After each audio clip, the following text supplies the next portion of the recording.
Pak Yusuf Kalla, kritisi yang by data, kritisi yang konstruktif pasti tidak akan ditangkap polisi.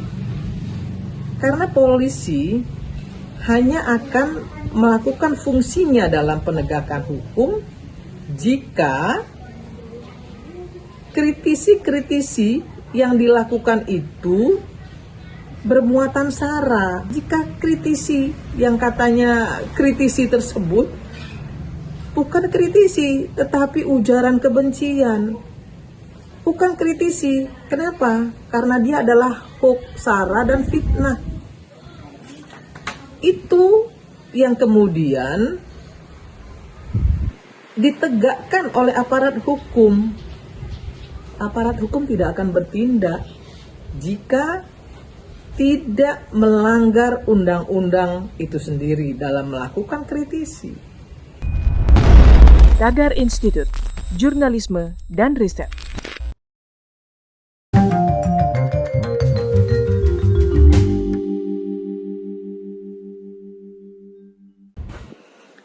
Assalamualaikum warahmatullahi wabarakatuh. Bertemu lagi dengan saya Irma Suryani Caniago melalui saluran Tagar TV Channel.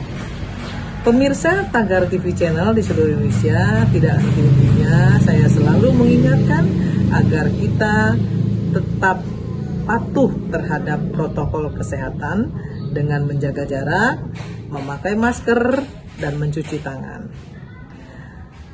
Pemerintah juga sudah menyiapkan vaksin untuk seluruh rakyat Indonesia. Dan pemirsa jangan ragu-ragu untuk melakukan vaksinasi. Karena seluruh tim medis kita sudah divaksinasi dan tidak ada efek samping yang sebagaimana yang selalu dihoaxkan, selalu diberitakan negatif oleh oknum-oknum yang tidak bertanggung jawab. Kita harus segera keluar dari COVID-19 ini agar kita bisa beraktivitas kembali, ekonomi tumbuh, dan Indonesia kembali aman, damai, sejahtera. Pemirsa Tagar TV di seluruh Indonesia yang saya hormati, kesempatan kali ini saya ingin berbincang terkait dengan mantan Wakil Presiden Yusuf Kalla yang hadir pada acara Mimbar Demokrasi Kebangsaan. Untuk itu pemirsa, mari kita ulas satu demi satu. Pertama, terkait dengan menjaga demokrasi. Hari ini pemirsa, banyak oknum-oknum yang teriak-teriak menjaga demokrasi, yang teriak-teriak mengokohkan demokrasi, yang teriak-teriak menjaga demokrasi. Tadi tidak sama kata dan perbuatan. Untuk bisa menjaga NKRI, tentu kita harus berpedoman kepada Bhinneka Tunggal Ika. Kenapa demikian? Karena negara archipelago seperti Indonesia ini memiliki banyak suku, memiliki banyak agama, memiliki juga banyak budaya. Maka kemudian apa yang harus kita lakukan? Yang harus kita lakukan adalah saling menghormati. Jangan kedepankan politik identitas jika ingin menjaga NKRI. Bagaimana mungkin kita bisa menjaga NKRI jika kita memiliki sama agama, tapi memiliki perbedaan pandang? Kemudian kita disebut kafir. Kita punya agama yang sama, tapi punya perbedaan pandang. Kemudian tidak mau menyolatkan ketika kita wafat. Apakah itu yang dinamakan menjaga NKRI? Tentu tidak. Jadi seharusnya orang-orang yang selalu berteriak menjaga NKRI sama sebaiknya kata dan perbuatannya. Jangan kedepankan politik identitas untuk bisa menjaga NKRI. Nah, yang kedua pemirsa, terkait dengan bagaimana kita bisa mengokohkan demokrasi. Demokrasi ini bisa kokoh jika demokrasi berbasis keadilan. Demokrasi bukan berarti bebas sebebas-bebasnya, karena demokrasi juga harus berdasarkan HAM. bagaimana mungkin kita bisa menjaga demokrasi, tetapi kita tidak bisa menghargai satu dengan yang lainnya? Kalau demokrasi itu hanya untuk korban, tapi tidak dilakukan untuk pelaku, maka menurut saya itu bukan demokrasi berazaskan HAM. Jika kemudian demokrasi juga dilakukan hanya untuk orang lain, tapi untuk kita tidak ada demokrasi, itu juga bukan berarti demokrasi. Kalau yang berbicara hoax, kalau yang selalu melakukan ujaran kebencian, melakukan politik sara, kemudian teriak-teriak demokrasi, menurut saya juga itu bukan demokrasi. Pemirsa Tagar TV di seluruh Indonesia, mari kita berbincang. Poin ketiga, Pak mantan Wakil Presiden Yusuf Kala pada kesempatan tersebut juga menyatakan jika demokrasi tidak jalan, maka pemerintah akan jatuh. Saya sebenarnya agak sedikit confused terhadap pernyataan ini. Kenapa? Karena beliau pernah menjadi Wakil Presiden 2 kali. Dan pada kesempatan tersebut, seharusnya beliau juga menyatakan hal yang sama. Dan beliau adalah pelaku dari kekuasaan itu sendiri. Jadi menurut saya tidak pantas juga ketika beliau mempertanyakan bagaimana caranya bisa melakukan kritisi tapi tidak ditangkap polisi.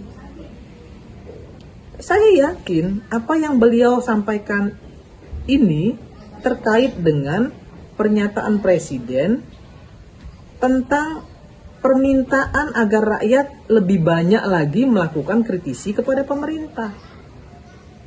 Pak Yusuf Kala sebenarnya gampang menjawab pertanyaannya sendiri ini.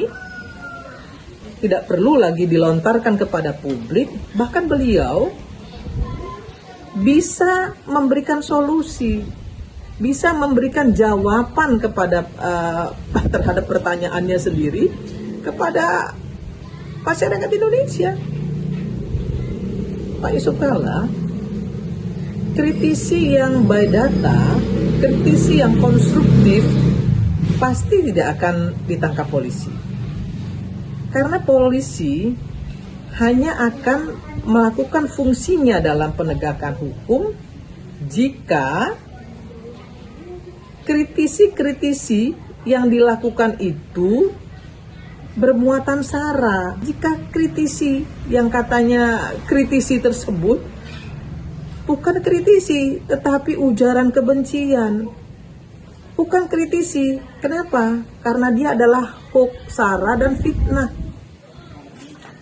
Itu yang kemudian ditegakkan oleh aparat hukum. Aparat hukum tidak akan bertindak jika tidak melanggar undang-undang itu sendiri dalam melakukan kritisi. Saya selalu melakukan kritisi kepada pemerintah ketika saya masih menjadi anggota DPR di Komisi 9. Dan saya tidak pernah ditangkap polisi atau dilaporkan kepada pihak yang berwajib. Kenapa? Karena saya selalu melakukan kritisi by data. Saya melakukan kritisi secara konstruktif dan kemudian memberikan solusi atas kritisi yang saya sampaikan.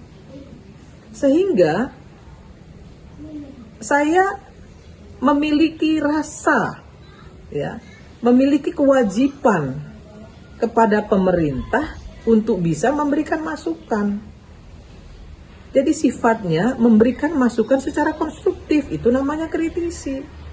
Tapi kalau yang dilakukan adalah hujatan, caci maki, fitnah, hoax, sara, kemudian pasti tahu bedanya kritisi dengan hujatan, dengan berita hoax, sara, dan fitnah. Insya Allah saya yakin Bapak tahu itu. Dan saya berharap Bapak bisa meluruskan semua berita-berita tentang hoax, sara, fitnah, hujatan kepada masyarakat yang selalu disampaikan oleh buzzer-buzzer yang kemarin teriak-teriak minta ditertibkan. Padahal mereka tak maling teriak maling menurut saya. Mereka semuanya buzzer kok. Kemudian menuduh pemerintah memelihara buzzer, sementara mereka sendiri berprofesi sebagai buzzer. Bagaimana tidak? Oh, mereka selalu bicara negatif kepada pemerintah. Seharusnya kalau mereka memang kritikus, mereka selalu bisa menyampaikan kritisi secara konstruktif. Kalau pemerintah baik, maka katakan itu baik. Kalau pemerintah tidak baik, baru kemudian mereka mengatakan bahwa itu tidak baik dan harus diperbaiki. Kan itu sebenarnya fungsi dari kritisi. Pemirsa di seluruh Indonesia, pemirsa Tagar TV yang saya hormati, kita sudah mulai harus bisa membedakan mana hujatan, mana kritisi. Dan saya ingin ingatkan sekali lagi kepada seluruh masyarakat Indonesia, pernah tidak Bapak Presiden Insinyur Joko Widodo melaporkan kepada pihak yang berwajib atas hujatan, ujaran kebencian, caci dan maki yang disampaikan kepada beliau secara pribadi? Belum pernah, pemirsa. Pak Presiden Insinyur Joko Widodo tidak pernah melaporkan rakyatnya atas tuduhan caci, maki, fitnah, hujatan kepada beliau secara pribadi. Belum pernah satu kali pun Bapak Presiden kita, Bapak Insinyur Joko Widodo, melaporkan oknum-oknum yang sudah memfitnahnya, yang selalu mencaci makinya, dan selalu melakukan ujaran kebencian kepadanya, kepada pihak yang berwajib. Justru yang melaporkan tindak pidana tersebut adalah rakyat Indonesia yang tidak rela presidennya diperlakukan seperti itu. Sekali lagi, rakyat Indonesia jangan ragu-ragu melakukan kritisi kepada pemerintah seperti yang diinginkan presiden. Karena presiden akan secara terbuka menerima laporan-laporan dari rakyat melalui akun yang memang sudah dibuka oleh presiden untuk rakyat Indonesia bisa menyampaikan kritisinya langsung kepada presiden. Tetapi sekali lagi, yang selalu melakukan kritisi-kritisi tidak konstruktif, kritisi-kritisi yang berbau sara, hoax dan fitnah itu justru buzzer-buzzer yang sekarang teriak-teriak minta buzzer-buzzer ditertibkan. Jadi menurut saya ini jeruk makan jeruk atau maling teriak maling. Nah, inilah yang seharusnya menjadi perhatian dari kita semua. Jangan terkecoh oleh buzzer-buzzer liar yang selalu teriak-teriak dan mengatakan seolah-olah pemerintah memiliki buzzer.